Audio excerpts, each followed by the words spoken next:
안녕하세요 여러분. 오늘은 퍼스에서 호주 중심에 있는 도시 앨리스 스프링스로 이동하는 날입니다. 퍼스에서 앨리스 스프링스까지는 약 2,500km인데요. 비행기로 3시간 정도 걸린다고 해요. 같은 나라여도 호주 대륙이 워낙 크다 보니 시차도 있습니다. 앨리스 스프링스가 퍼스보다 1시간 30분 정도 빠릅니다. 호주는 도시간 거리가 넓어서 차로 이동하는 것이 만만치가 않은데요.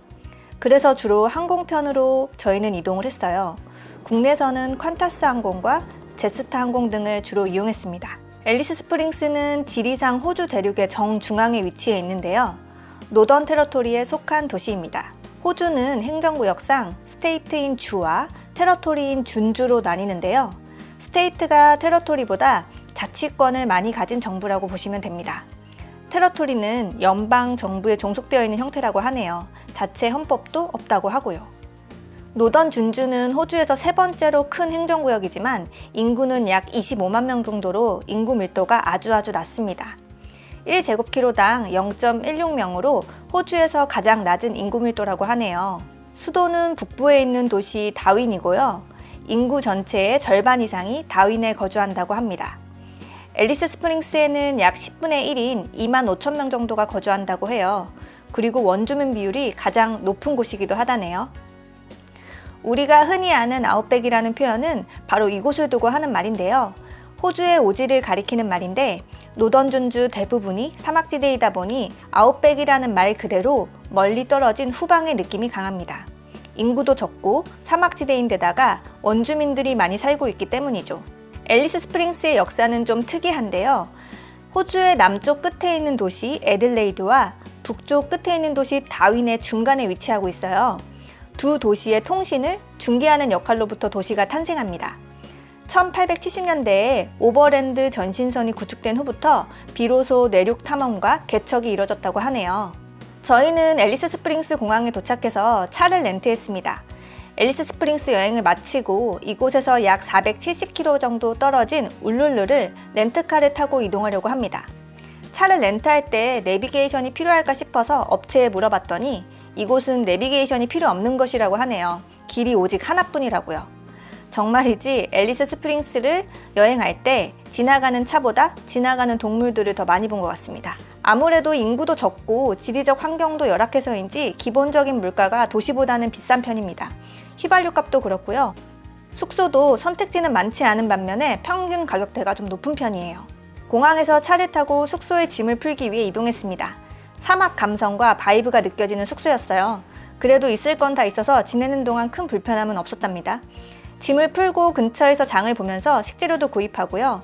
퍼스에서와 마찬가지로 방문자 센터에 들러서 주변 관광지와 투어 상품들도 좀 찾아봤습니다. 앨리스 스프링스에서 처음으로 소개할 곳은 토드 스트리트 몰입니다. 토드 스트리트 몰은 앨리스 스프링스의 메인 스트리트 역할을 하는 쇼핑몰 거리인데요.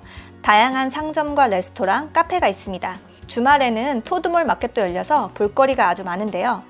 관광객을 위한 기념품 상점과 예술 갤러리들도 있고요. 앨리스 스프링스 관광 안내소도 이곳에 있습니다. 저희는 애보리진 문양이 너무 독특하고 멋있어서 부메랑 하나를 샀는데 여행 중에 그만 부러졌지 뭐예요. 울룰루로 떠나기 전에 필요한 준비물들은 모두 이곳에서 살 수 있어요. 두 번째로 소개할 곳은 앨리스 스프링스 사막공원인데요. 앨리스 스프링스 사막공원은 앨리스 스프링스 도심에서 약 7km 정도 떨어진 곳에 위치한 곳인데요. 환경교육시설이자 야생동물 공원입니다. 호주 사막 환경을 대표하는 동식물이 서식하고 있기도 한데요. 그리고 3가지 주요 사막 서식지인 사막강, 모래지대, 산림지대 등을 체험할 수 있다고 해요. 원주민 문화와 사막에서 생존하는 기술에 대한 정보도 얻을 수 있습니다. 세 번째로 소개할 곳은 글렌 헬렌 협곡입니다. 글렌 헬렌 협곡은 앨리스 스프링스에서 약 130여 km 정도 떨어진 곳인데요. 웨스트 맥도넬 산맥 서쪽 끝에 위치하고 있습니다. 웨스트 맥도넬 산맥의 장엄한 경관을 감상할 수 있는 곳인데 저희가 먼 길을 도착해서 들어가려고 하니 파리떼들이 얼굴에 엄청 들러붙는 거예요. 우리나라 파리들처럼 손을 휘저으면 좀 떨어져야 되는데 얼굴에서 절대 떨어질 생각을 안 합니다. 조금 걷다가 파리떼들이 너무 공격이 심해서 도저히 못 걷겠더라고요. 그래서 다시 돌아서야 했어요. 이때 비로소 알게 된 사실은 사막지대를 여행할 때 머리에 쓰는 망이 있어야 한다는 것입니다. 앨리스 스프링스로 돌아가서 토드 스트리트에 있는 상점에서 머리에 쓰는 망을 바로 구매했습니다. 호주 사막 여행을 할 때 꼭 필수템이니까 여러분도 지참하세요. 네 번째로 소개할 곳은 엘러리 크릭 빅홀입니다. 엘러리 크릭 빅홀은 앨리스 스프링스에서 서쪽으로 약 80km 정도 떨어진 곳인데요. 웨스트 맥도넬 국립공원 안에 있으면서도 수천 년에 걸친 홍수로 형성된 영구적인 물 웅덩이입니다. 정말 말 그대로 빅홀입니다. 맑은 물이 있는 자연 수영장이기 때문에 인기 있는 피크닉 장소이기도 해요. 사막의 오아시스 같은 역할을 하는 곳이죠. 빅홀 주변에 있는 붉은 절벽하고 모래사장이 특히 아름다운데요. 주변에 캠핑장도 있어서 텐트나 카라반 등의 숙박을 하면서 이곳을 즐길 수 있습니다. 사막지대에 이런 물 웅덩이라니 정말 직접 보고도 믿기지 않을 정도였습니다. 호주 사막지대를 여행하다 보니 건조한 지대라 부시파이어가 일어나는 현상을 자주 목격할 수 있었는데요. 비교적 외딴 지역에서 자연적으로 발화하고 소화되면 큰 문제는 없겠지만 자칫 큰 불로 이어지면 위험하겠다는 생각도 들더라고요. 마지막으로 소개할 곳은 안자킬입니다. 안자킬은 앨리스 스프링스 북쪽에 위치한 600m 높이의 언덕인데요. 앨리스 스프링스 도시 전경과 주변에 있는 맥도넬 산맥의 전망을 볼 수 있습니다. 안작 혹은 엔잭은 호주와 뉴질랜드 연합군을 지칭하는 용어입니다. 호주와 뉴질랜드 국민들의 정체성의 중요한 부분이기도 하대요.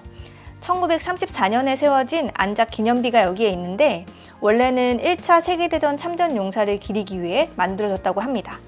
현재는 호주가 참여한 모든 전쟁의 참전 용사를 기리는 장소인데요.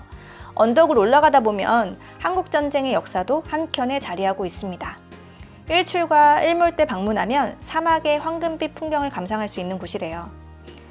캔버라에서 여행을 왔다는 호주 부부가 저희 카메라에 관심을 보여서 서로 사진도 찍어주고 이런저런 여행 이야기를 나눴네요.